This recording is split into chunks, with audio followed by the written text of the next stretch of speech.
The All-Star break is over, so it's time to get back to action in July. Speaking of, the O's top prospect Adley Rutschman has returned from his injury and is ready to continue his climb to the show. We'll see how he does in this first game today, as our focus will be on the minors in this episode. Adley's first at-bat comes with one out in the bottom of the second. He's looking to pick up where he left off and extend his 8-game hit streak. The 1-2 from Ryan Rolston on its way to Rutschman. Rutschman gives this a drive out to left center, back to the wall, and gone! Welcome back, Adley Rutschman. First home run of the year, first one since coming back. Today is his first game back from that injury. He puts the Bay Sox on the board first in the ball game. After the homer in his first appearance, Rutschman is back up again, this time leading off the bottom of the fourth. Adley takes the 0-1 and rips it over the shortstop's glove and into left center. It rolls all the way to the wall, and a perfect start continues for Rutschman as he gets a double, only his second this season. He ended up being stranded there in the inning. Bowie's bats are hot as they're up 7 on the yard goats, and in the bottom of the fifth, Rutschman has a chance to go 3 for 3. After fouling off a couple of tough 3-2 pitches, he reaches base for the third time, drawing a walk. He'd end the inning on third after a bases-loaded ground out to first. From there, he finished the game 2 for 3, as Rutschman's performance in his return was a big reason why Bowie wins this game 7-0 over the Yard Goats. We're going to stick with Bowie here for game 2 and see if they can go up 2-0 in this series against the Yard Goats. Brennan Hanafy starts for the Bay Sox and so far is having a decent year. 3-5-13 starts with the ERA hovering near 4. First batter he faces is Scott Burcham, and Hanafy has to field a comebacker right to him. He does so successfully and gets the first out of the inning. Next up is Aaron Schunk. The count is 2-2, and Hanafy notches his first K, getting him to swing through the slider for out number 2. Brian Mundell is the number 3 hitter. He lifts the 3-1 high in the air to right. Malkin Canelo ranges over and makes a catch to end the inning. Good start on the mound for Hanafy. Jack Wynkoop gets the start for Hartford, and he's having a very good year in Double-A. 5-2 with a 2.25 ERA, and he's got 51 strikeouts and just 11 walks. AJ Graffinino leads off for Bowie, and on the very first pitch, he gives the home crowd something to cheer about. He turns on the inside pitch and gives it a ride to right. He deposits this ball into the Yard Goats bullpen for a solo home run. His second on the season goes 380 feet, and just like that, Bowie takes an early 1-0 lead. Yard Goats hoping to respond in the top of the second with Eleris Montero leading off for them. Montero takes the first pitch down the line at third, and it's fair. It gets to the corner, and Montero's got an easy stand-up double, his 7th this season. Brett Boswell follows, doing a little first pitch swinging of his own, and this ball is laced way out to right and off the wall. Montero scores from second, and Boswell replaces him with an RBI double, his 14th on the year. Later in the inning, Miles Jones is up with one out, and Boswell now on third. He chops the 1-1 to second as runner from third scores and Jones grounds out. The Yard Goats would strand the runner on third, but they lead now 2-1. Moving bottom 3 with 2 outs, Adley Rutschman's up with the bases full.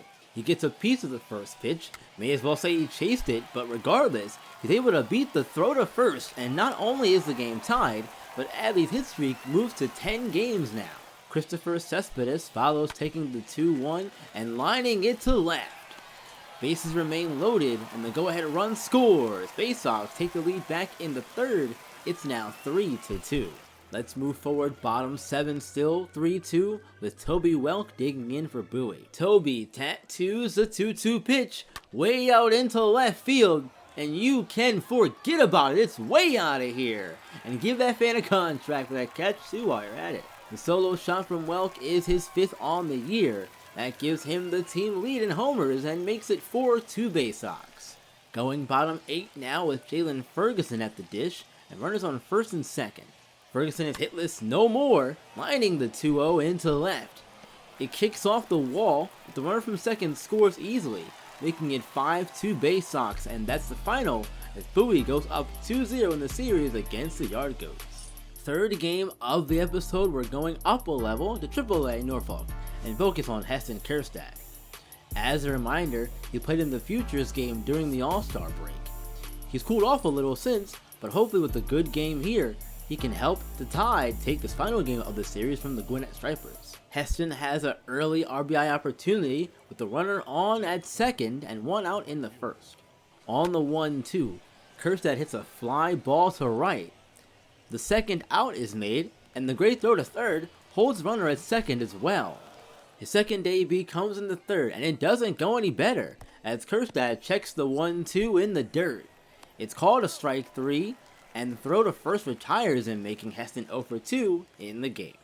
The struggles continue for Kjerstad as in the sixth, he looks at the 1-2 in the zone for his second strikeout of the game. Another RBI chance passes him by.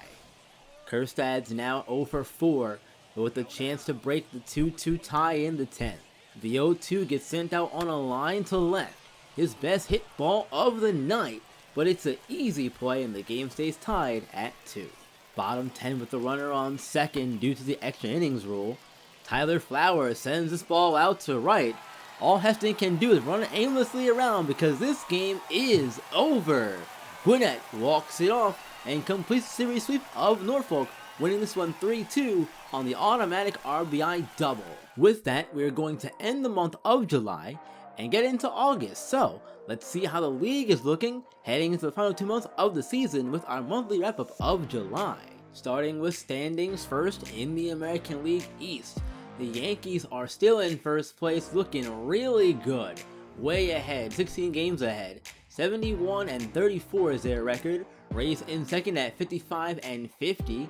Blue Jays in third, 53-51.